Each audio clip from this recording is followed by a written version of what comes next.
नमस्कार विद्यार्थी मित्रांनो, आपल्या चॅनलमध्ये तुमचं सगळ्यांचं स्वागत आहे.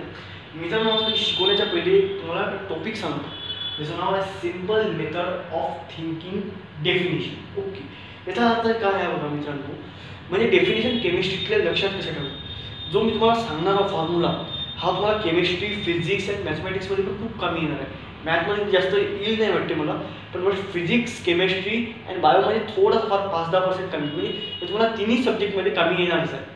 तर बघा, डिवाइड असेल तर रेशो घ्यायचा, मल्टिप्लाय असेल तर प्रोडक्ट घ्यायचा, प्लस असेल तर सम घ्यायचा आणि मायनस असेल तर डिफरन्स घ्यायचा. आता तुम्हाला याचं एक उदाहरण देतो. आता 10th मध्ये असताना आपण, आता माझं तर मराठी मीडियम होतं, तर आम्हाला वर्ग समीकरण असे राहायचे.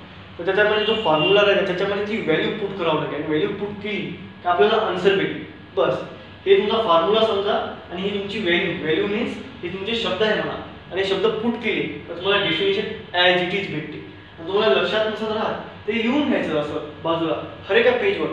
Divide means ratio, multiply means product, plus means sums, minus means difference, हर एका पेजवर लिहून घ्यायचं. लाईन्स वगैरे असतात ना तुमच्या मार्जिनच्या इकडे बॅक साईडला जो बॉक्स असतो त्याच्यात हे लिहून घ्यायचं असतं.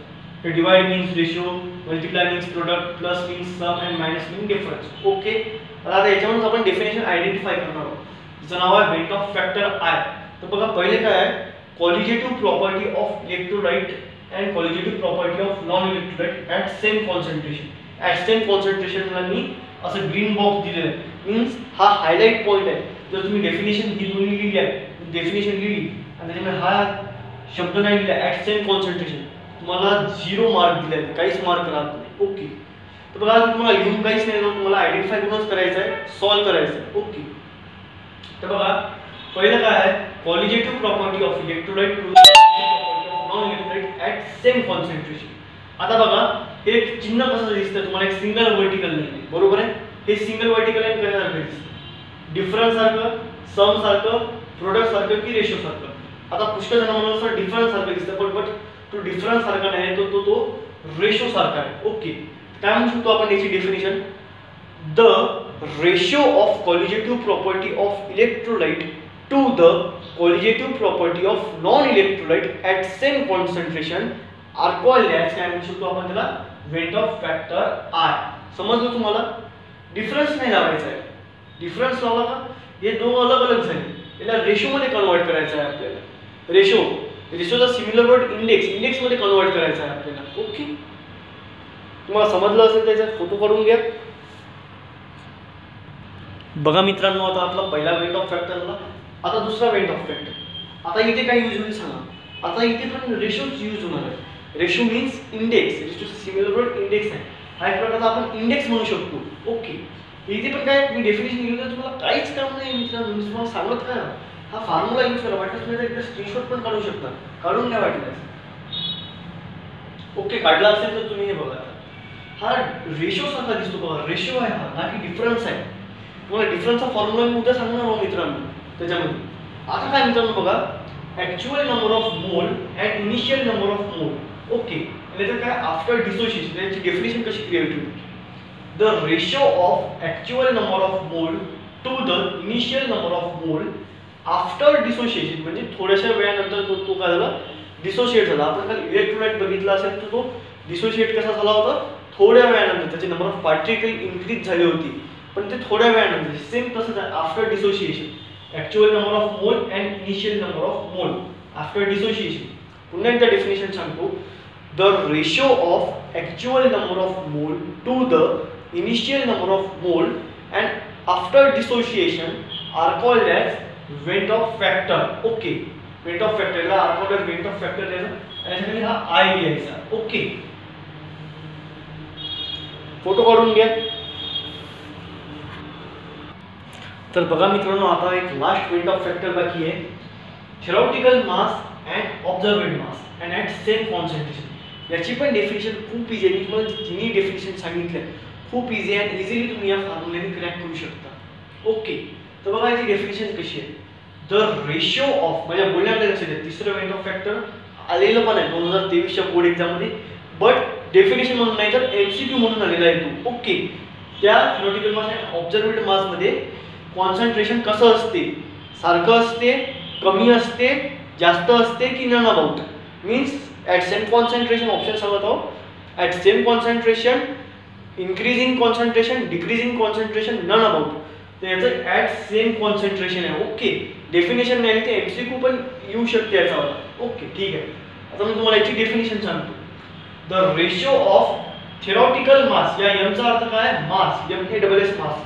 The ratio of theoretical mass to the observed mass at same concentration are called as van't Hoff factor. I van't Hoff factor लिहिला तुम्ही, जो हा जो आय असा ब्रॅकेटमध्ये जो आय आहे तो जर नाही लिहिला, तुम्हाला आता एवढं बारकाईने तो कोणी बघत नाही, पण बोर्ड एक्झाम मला जर जास्त शिकवायला असणार तुम्ही सगळं बारकाईने बघितलं, हा आय नसेल तर तुमचा मार्क काटू शकतो. ओके, लिहून घ्या मित्रांनो. तर बघा मित्रांनो, आपले तिन्ही वेट ऑफ फॅक्टर झालेले आहे.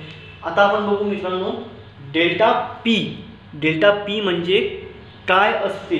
Okay, delta P means vapour pressure lowering. Delta P means vapour pressure lowering किंवा लोअरिंग म्हणू शकतो. Vapour pressure lower. ओके, आणि समजा 0 लागला तर vapour pressure lower in a zero. आता जरा समजा तुम्हाला हे डेल्टा टीबी मीन्स काय? डेल्टा टीबी मीन्स होत असते elevation of boiling point. Elevation of boiling point. आणि 0 लागला याला इल्युशन पॉइंटला, इल्युशन बॉइलिंग पॉइंट तर पूर्ण टर्म 0 होऊन जाते. In a zero. पुन्हा एकदा सांगतो मित्रांनो, delta P means vapour pressure lower, आणि त्याला 0 लागला तर vapour pressure lower in a zero. Delta TB means काय आहे मित्रांनो? डेल्टा टीबी मीन्स आहे इल्युशन ऑफ बॉइलिंग पॉइंट. काय आहे delta TB means? Elevation of boiling point. आणि त्याला समजा जर 0 लागला तर elevation of boiling point in a zero. Okay, तुम्ही एकदा फोटो काढून घ्या.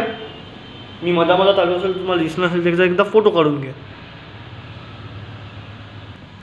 मित्रांनो. आता बघा डेल्टा TF म्हणजे काय असते? Delta TF means depression in freezing point. जसं माणसाच्या आयुष्यात डिप्रेशन असते तसं केमिस्ट्रीमध्ये मी बघा डिप्रेशन असं करा, depression in freezing point.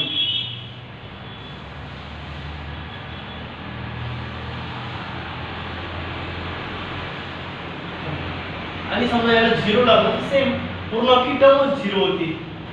Means काय होईल? Depression in freezing point in a zero. Okay, आता हा काय पाय ऑस्मॅटिक प्रेशर मध्ये बघितलं होतं की ऑस्मॅटिक प्रेशर रिप्रेझेंट काय करतो किंवा टू रिप्रेझेंट काय करतो? तो पाय करतो. हा काय पाय. ओके, आणि याला 0 लागला, pi in a zero. Okay, thank you. आशा करतो की तुम्हाला हे सगळं समजलं असेल.